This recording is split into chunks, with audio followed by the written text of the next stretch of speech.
Good morning, students. Let's continue our chapter number 1 of part B. In the last lecture, we discussed about the growth of population, in which we discussed the 4 phases of the population growth in India. 4 phases हमने किए थे. इसके साथ साथ एक important section है हमारे India का या इंडियन हमारी सोसाइटी का, that is called adolescent population. It is the age group of between 10 to 19 years. 10 to 19 years का जो age group है, that is considered as the adolescent population. And this is very important section of our society because it is our youth. ये जो है वो हमारा क्या है, youth section है, जो हमारी कंट्री का आगे क्या है, फ्यूचर जो है वो हमारी कंट्री का डिटरमिन करता है. तो 10 to 19 जो ईयर एज ग्रुप है वो टोटल हमारी पॉपुलेशन का कितना है, 22% हमारी population belongs to adolescent age group. अब इस 22% में से भी मेंस और वुमेन्स की जो या हम मेन और वुमेन नहीं लगाएंगे, गर्ल और बॉय या फिर मेल और फीमेल की जो पॉपुलेशन है, रेशो है, वो भी डिफर है. इसमें से 53% जो है वो क्या है, मेल्स है, मींस बॉयज है, और 47% हमारे फीमेल्स यानी गर्ल्स है. ठीक है, टोटल 22% है ये इंडिया की पॉपुलेशन का.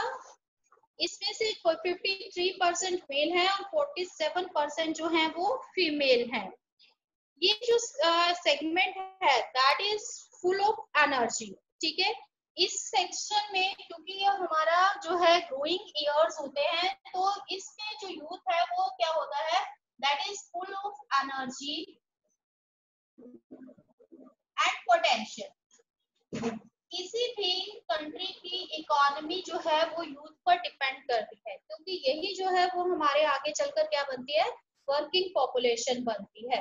तो जितना स्ट्रॉन्ग हमारा ये ग्रुप होगा उतनी ही आगे हमारे जो है स्ट्रॉन्ग इकोनॉमी जनरेट होगी. ठीक है, तो अब ये जो हम एडोलेसेंट पॉपुलेशन है, इसमें जो है ये हमें बहुत सारी जो है इसमें डिफिकल्टीज जो हैं वो देखनी पड़ती हैं. मतलब बहुत सारी जो है इसमें हमें डिफिकल्टीज दिखाई देती है. किस तरीके की डिफिकल्टीज और प्रॉब्लम्स जो हैं, we can say the problems of adolescent age.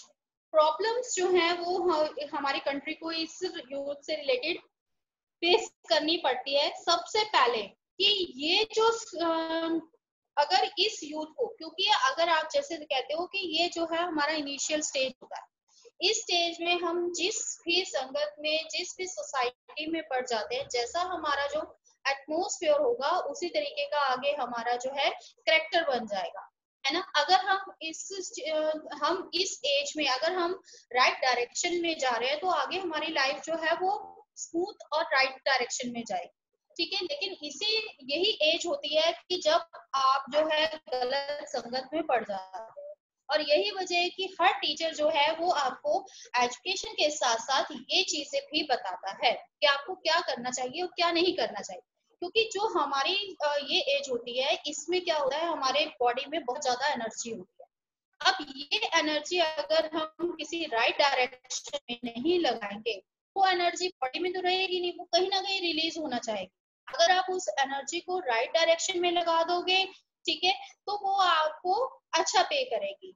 लेकिन अगर आप उसी एनर्जी को, अगर आप राइट डायरेक्शन आपको नहीं दी जाती, प्रॉपर गाइडेंस आप लोगों को नहीं मिलती, इस एज ग्रुप को नहीं मिलती, तो वो क्या होगा कि रॉन्ग डायरेक्शन जो है अडॉप्ट कर लेते हैं, जिससे क्या होता है कि जो उनकी एनर्जी है वो गलत जगह पर लगना शुरू हो जाती है. सबसे पहले हम देखते हैं कि कौन से चैलेंजेस या प्रॉब्लम्स जो हैं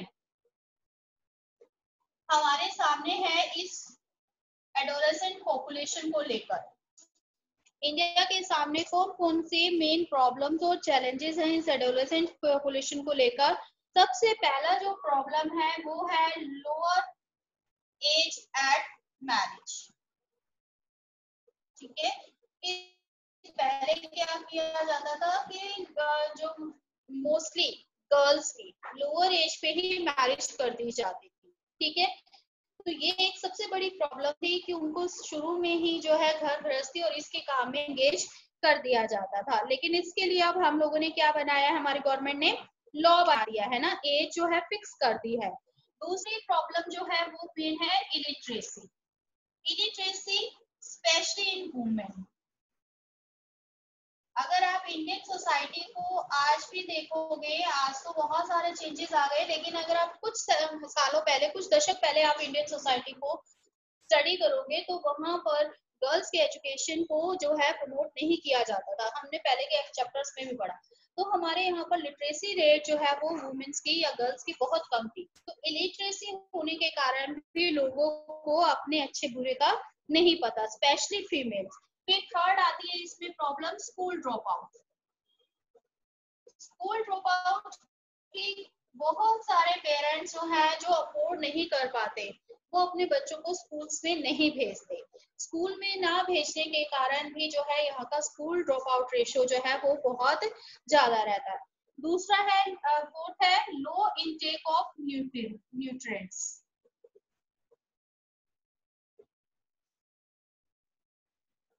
प्रॉपर न्यूट्रिशियस फूड जो है वो इस यूथ को नहीं मिल पाता। अगर कोई जो है पुअर फैमिली है उसमें गर्ल्स की बजाय बॉयज को प्रेफर किया जाता है। पहले की अगर गर्ल्स को देने के बजाय पहले बॉयज को जो है वो न्यूट्रियस फूड दिया जाएगा, बाद में गर्ल्स का। और अगर वेल्दियर फैमिली है तो वहां पर भी प्रॉपर न्यूट्रिएंट फूड्स की कमी रहती है, जिससे क्या होता है, हाई रेट ऑफ, यहाँ पर एक और हमें चीज मिलती है, high rate of mortality, high rate of mortality of adolescent mother। अब क्योंकि छोटी एज में मैरिज हो जाती है तो इसलिए जो एडोलेसेंट मदर है, जो कम उम्र में ही मदर बन जाती है, उनकी क्या हो जाती है, डेथ हो जाती है। एक तो उनको प्रॉपर न्यूट्रिशियस फूड नहीं मिलता, दूसरा उनकी एज कम होती है, तो जिसके कारण हमें क्या मिलती है यहाँ पर, high rate of mortality of adolescent mothers. फिर प्रॉपर एजुकेशन और प्रॉपर अवेयरनेस ना होने के कारण एक और जो है वो हमें प्रॉब्लम या चैलेंज फेस करना पड़ता है, that is high rate of HIV AIDS. ये जो डिसीजेज हैं, ये जो बीमारी हैं, इनके बारे में बच्चों को नहीं पता होता, प्रॉपर अवेयरनेस नहीं होती इस चीज के लिए, आपस में किस हद तक हमें रिलेशन रखने चाहिए, जिससे इस वजह से भी हाई रेट ऑफ डेथ जो है वो ऑकर्स होती हैं। इसके साथ साथ जो ये एज ग्रुप है, क्योंकि यहाँ पर उनको प्रॉपर गाइडेंस ना होने की वजह से there is physical and mental instability. अब यहाँ पर फिजिकली और मेंटली दोनों ही तरीके से ये यूथ ग्रुप जो है इंस्टेबल होता है, and this instability leads to the criminal activities. जैसे आप लोग भी बहुत जल्दी, कई बार क्या होता है कि ये ऐसी ही एज होती है जिसमें हम बहुत जल्दी डिसअपॉइंट हो जाते हैं। हम पढ़ाई कर रहे हैं, नहीं अच्छे मार्क्स आ गए, डिसअपॉइंट हो गए। हमने पढ़ाई की, हमें जॉब नहीं मिली, डिसअपॉइंट हो गए। तो यहाँ पर हमारे माइंड में एक नेगेटिव जो है थॉट आना शुरू हो जाता है कि इसमें कुछ नहीं रखा पढ़ाई लिखाई में, चलो जी दूसरे नंबर से, 2 नंबर से पैसा कमा लें, या कुछ भी है, ये चोरी करना शुरू कर देते हैं। फिर जो है लोगों को ऐसे में जब फिजिकल और मेंटल वो इंस्टेबल हो जाते हैं तो वो किस में आ जाते हैं, ड्रग अब्यूज में फंस जाते हैं। तो ऐसे जो बच्चे हैं वो ड्रग्स लेना शुरू कर देते हैं, ड्रग अब्यूज एंड अल्कोहलिज्म।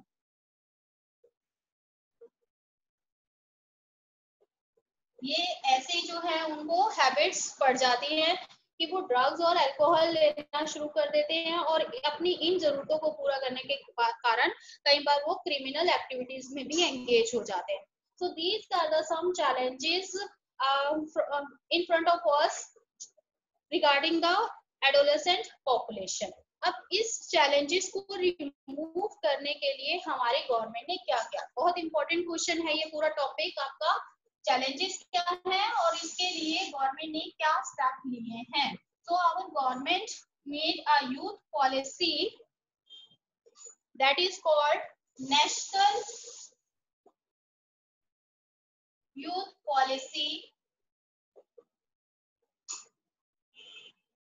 ये बनाई गई 2003 में।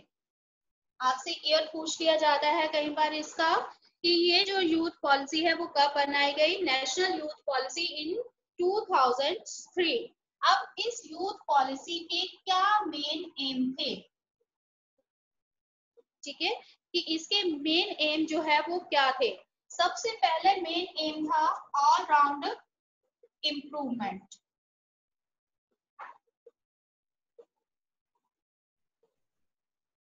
All round improvement of adolescent youth, ठीक है, जो हमारा यूथ है उसकी ऑल राउंडर इम्प्रूवमेंट की जाए और उनको इस जो है इस काबिल बनाया जाए कि वो जो देश की रिस्पॉन्सिबिलिटी जो फ्यूचर में उनके पास आने वाली है उसको वो अच्छे से जो है अपने रिस्पॉन्सिबिलिटी को फुलफिल कर सके, ठीक है।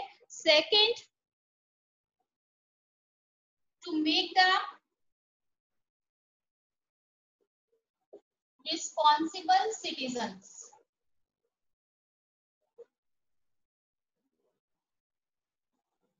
दूसरा मेन एम क्या है कि इस यूथ को रिस्पॉन्सिबल सिटीजन बनाना। तो इसके लिए जो है it also aims at infusing spirits of patriotism. अब इसके लिए कि जब सिटीजन की बात आती है तो हम इसमें गवर्नमेंट क्या करती है, उनके अंदर पैट्रियोटिज्म की फीलिंग लेकर आने की कोशिश करती है, जिससे कि ये जो यूथ है वो अपने आप को इंडिया का एक बेस्ट सिटीजन जो है प्रूव कर सके। Third, to make the efficient so that they can participate in decision making। उनको इतना इफेक्टिव बनाना, इतना एफिशिएंट बनाना कि वो डिसीजन मेकिंग में जो है पार्टिसिपेट कर सके। डिसीजन मेकिंग मीन्स कि जो हमारे गवर्नमेंट है, गवर्नमेंट ही डिसीजन मेकिंग का काम करती है, तो इसके लिए उन्हें क्या करना पड़ेगा, and carrying the responsibility of leadership.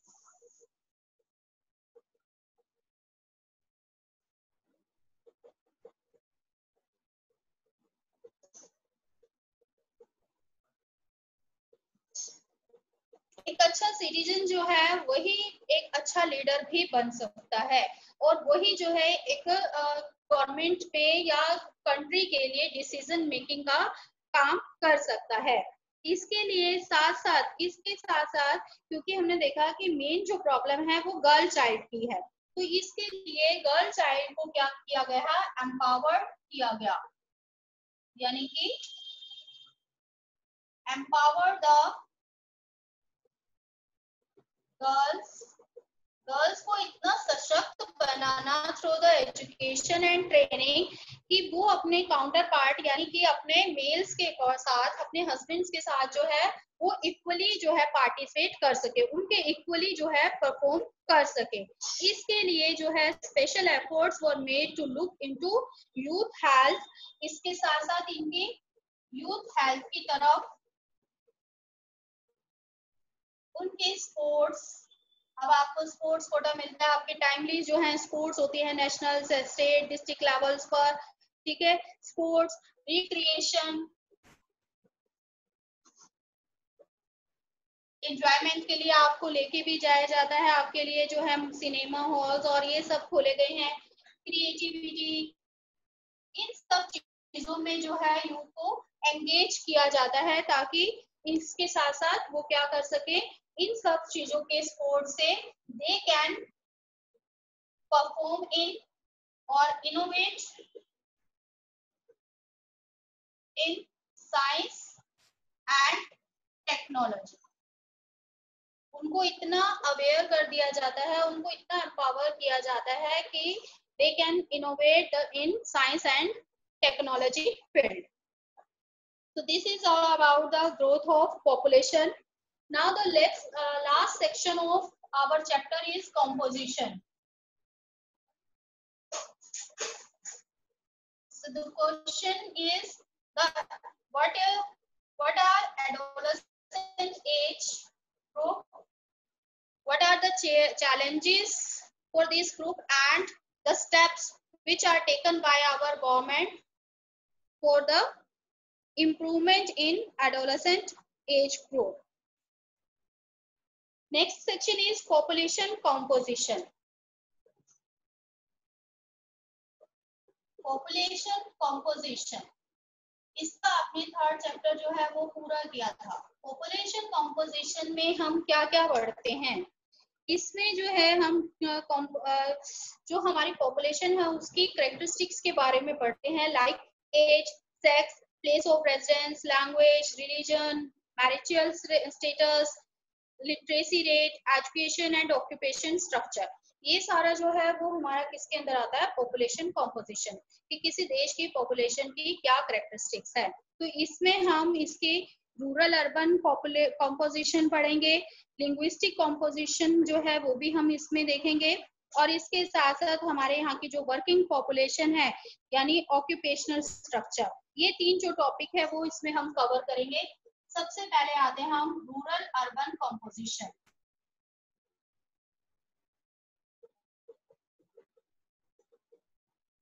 Rural urban composition कैसा है इंडिया में? रूरल अर्बन कॉम्पोजिशन जो है वो किसके बेसिस पर डिटरमिन होता है? प्लेस ऑफ रेजिडेंस, कि हम कहाँ रहते हैं, ये हमारा निर्धारित करता है कि वो रूरल एरिया है या अर्बन एरिया है.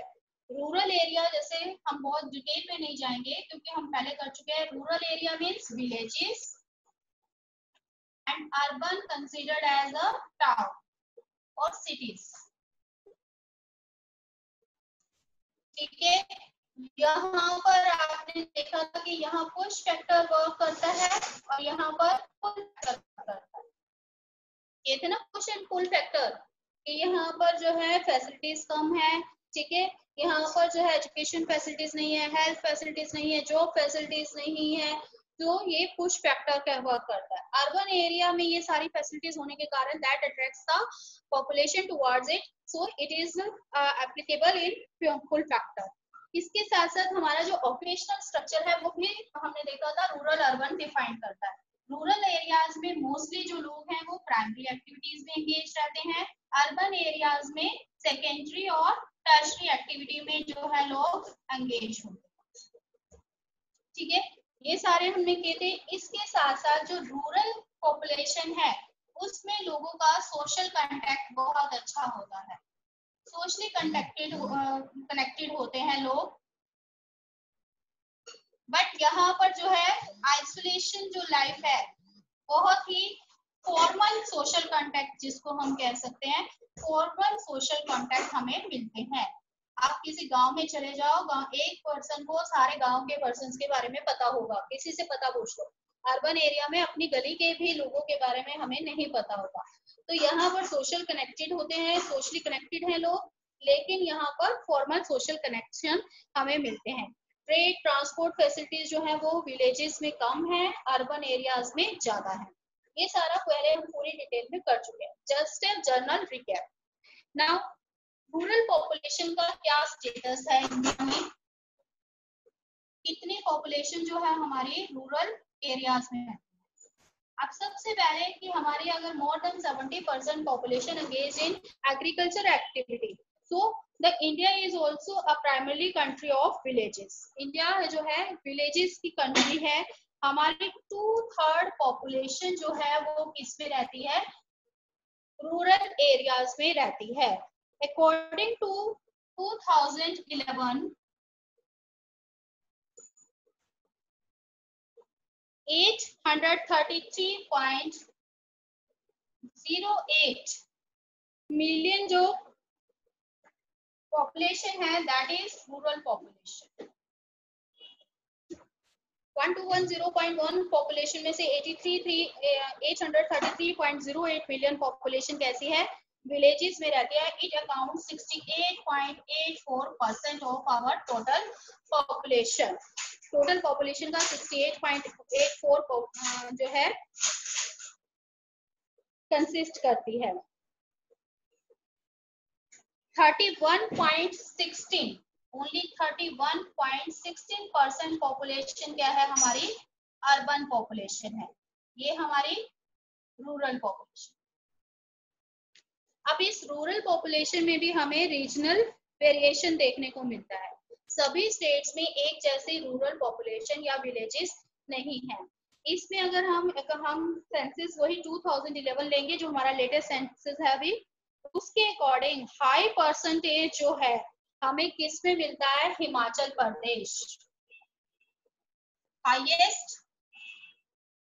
हाईएस्ट रूरल पॉपुलेशन कौन से स्टेट में है, हिमाचल प्रदेश में. ये भी आपको मैप में क्वेश्चन पूछा जाता है.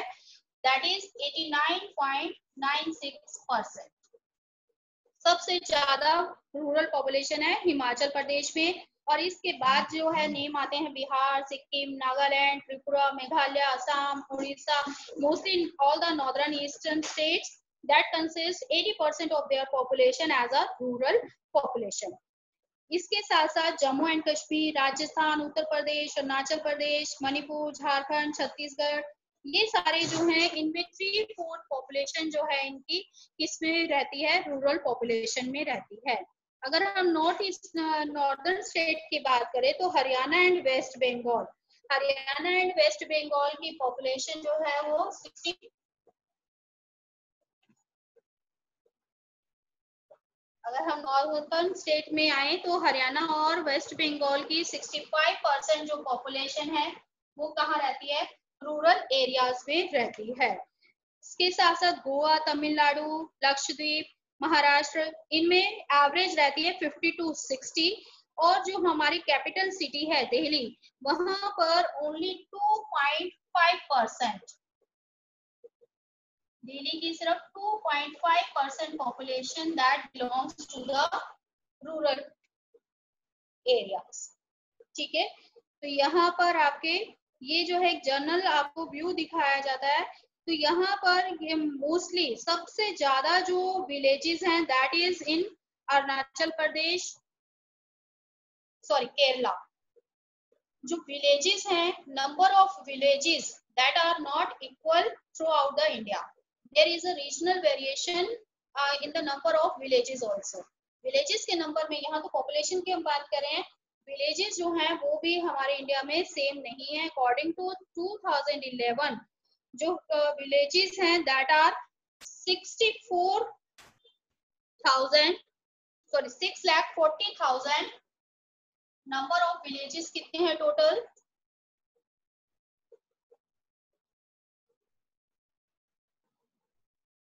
6,40,867 विलेजेस.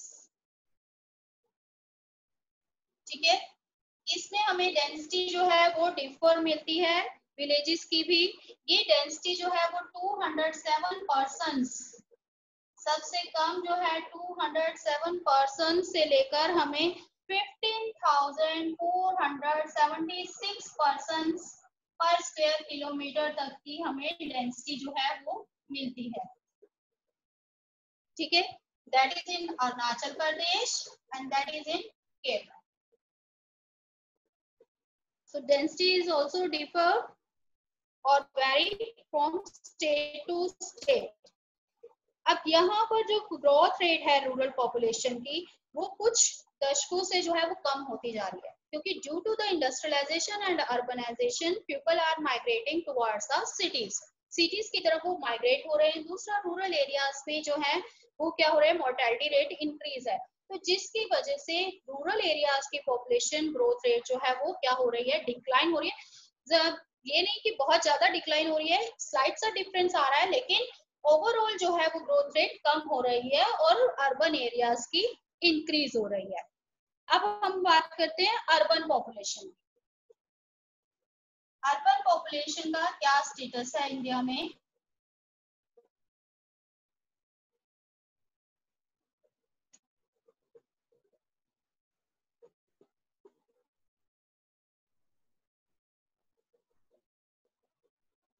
अभी मैंने बताया 31.16% जो पॉपुलेशन है वो किस में रहती है, अर्बन एरियाज में रहती है। अब ये अर्बन एरियाज जो हैं वो 1901 से लेकर अब तक जो है इसमें क्या होता जा रहा है, इंक्रीज होता जा रहा है। 1941 में ये परसेंटेज जो है वो कितनी थी, 13.86 थी। अर्बन पॉपुलेशन कितनी थी, 13.86 थी, जो 1901 में कितनी थी,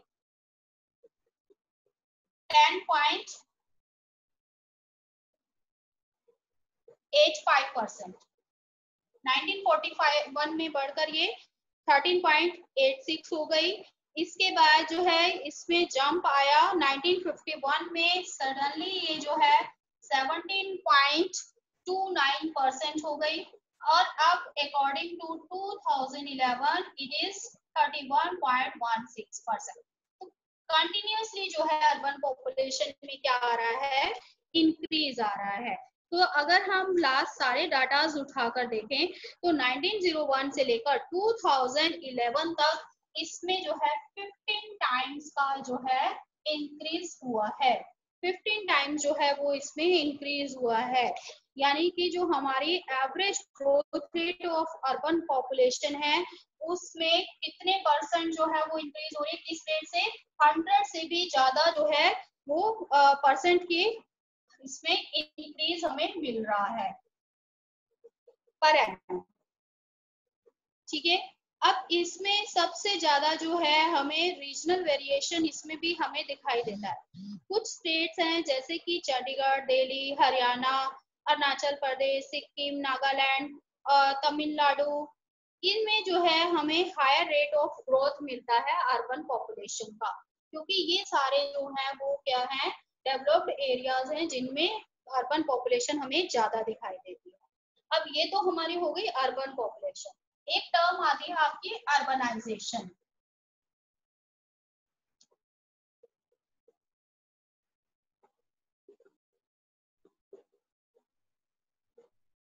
What do you mean by urbanization? The process of society's transformation from rural to a predominantly urban population. जब सोसाइटी जो है that transforms from rural to urban, simple हम लैंग्वेज में कह सकते हैं कि जब सोसाइटी जो है वो रूरल से अर्बन में शिफ्ट होना शुरू होती है तो उस प्रोसेस को हम क्या कहते हैं, अर्बनाइजेशन कहते हैं। अब अर्बनाइजेशन में हम दो चीजों को इंक्लूड करते हैं। सबसे पहले कि it increases the number of people in urban area. Obviously कि अर्बन एरियाज में शिफ्ट हो रहे हैं तो वहां की पॉपुलेशन क्या हो जाएगी, ज्यादा हो जाएगी। दूसरा, it also increase the percentage of, it increases the percentage of people engaged in non-farming activity। अब जो हमारे पॉपुलेशन है अगर वो रूरल से अर्बन पॉपुलेशन की तरफ जा रही है तो इट मींस वो प्राइमरी सेक्टर से निकलकर सेकेंडरी और टर्शरी सेक्टर में जा रही है, तो इससे हमारी नॉन फार्मिंग एक्टिविटी में एंगेज लोगों का भी परसेंटेज क्या होता है, इंक्रीज होता है। अब इस अर्बनाइजेशन की रेट में भी हमें रीजनल वेरिएशन देखने को मिलता है। कुछ एरियाज ऐसे हैं जो हाईली अर्बनाइज्ड हो रहे हैं और कुछ एरियाज में अभी भी हमें इसमें स्लम दिखाई देता है, तो इसमें भी हम रीजनल वेरिएशन जो है वो देख सकते हैं। रीजनल वेरिएशन जो है हमें दिखाई देती है कि इसमें सबसे ज्यादा जो गोवा है, Goa 62.17% has the highest urbanized state। वो है जो वो सबसे हाईएस्ट अर्बनाइज स्टेट है। अगर हम लार्जेस्ट स्टेट की बात करें तो तमिलनाडु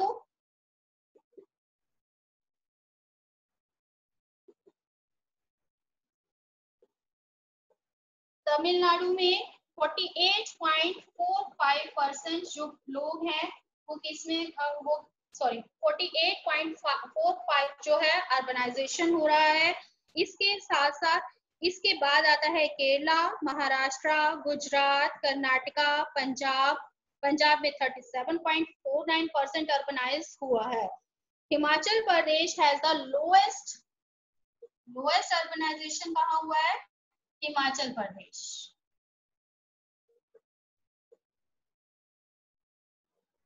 हिमाचल प्रदेश में हमें लोएस्ट अर्बनाइजेशन जो है वो मिलता है। अब अगर हम बात करें यूनियन टेरिटरीज की, तो यूनियन टेरिटरीज में सबसे पहला नंबर आता है हाईएस्ट में ऑब्वियसली दिल्ली का, जहां पर रूरल जो है वो सिर्फ 2.7% था। तो इट मीन्स ये हाईली अर्बनाइज्ड है, दिल्ली एंड चंडीगढ़। ठीक है, तो ये दोनों ही हमारे जो है वो हाईएस्ट में आते हैं। दिल्ली की जो है 97.50% पॉपुलेशन जो है वो अर्बनाइज्ड है, और इसमें 97.25 ये दो जो है हमारी यूनियन टेरिटरी सबसे ज्यादा हाईली अर्बनाइज्ड यूनियन टेरिटरीज है। लीस्ट अर्बनाइज्ड में अगर हम देखें, यानी लोएस्ट में अगर हम देखें, तो that is Andaman and Nicobar.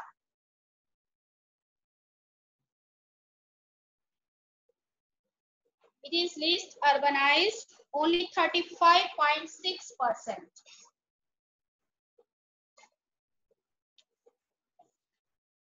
Clear है इतना? आपको दोनों तरीके से आपको बताना है। इंडिया की 1/2 जो अर्बन पॉपुलेशन है वो सिर्फ 5 स्टेट में रहती है, दैट इज महाराष्ट्र, उत्तर प्रदेश, तमिलनाडु, वेस्ट बंगाल और आंध्र प्रदेश। अगर उत्तर प्रदेश की हम बात करें तो यहाँ एक बहुत ही इंटरेस्टिंग कंसेप्ट है उत्तर प्रदेश के बारे में कि ये सबसे लीस्ट अर्बनाइज स्टेट है इंडिया का, ओनली 22.28। यूपी लीस्ट है, लेकिन यूपी की जो पॉपुलेशन है, अगर हम यूपी जो है उसकी पॉपुलेशन जो है हाईएस्ट पॉपुलेशन है, तो यहाँ पर 22.8% होते हुए भी इसका जो एब्सोल्यूट फिगर है वो क्या है? हाई है। नंबर ऑफ पीपल की हम बात करें तो वो हाई हमें मिलता है, जबकि महाराष्ट्र हमारा हाईएस्ट अर्बनाइज्ड में आता है। लेकिन महाराष्ट्र और यूपी के अगर हम एब्सोल्यूट फिगर की बात करें तो दोनों में बहुत ही कम है, यानी कि हाई और लो की बात करते हैं तो महाराष्ट्र फर्स्ट नंबर पे आ रहा है और यूपी लिस्ट में है। लेकिन अगर यहाँ परसेंटेज की बात करते हैं, लेकिन अगर नंबर ऑफ पीपल की बात करते हैं तो इन दोनों में बहुत ही कम डिफरेंस है, क्योंकि यूपी की जो पॉपुलेशन है ऑलरेडी बहुत ज्यादा हाई है। तो ये आपका था rural urban composition. Next lecture में हम करेंगे लिंग्विस्टिक कॉम्पोजिशन। अभी तक अगर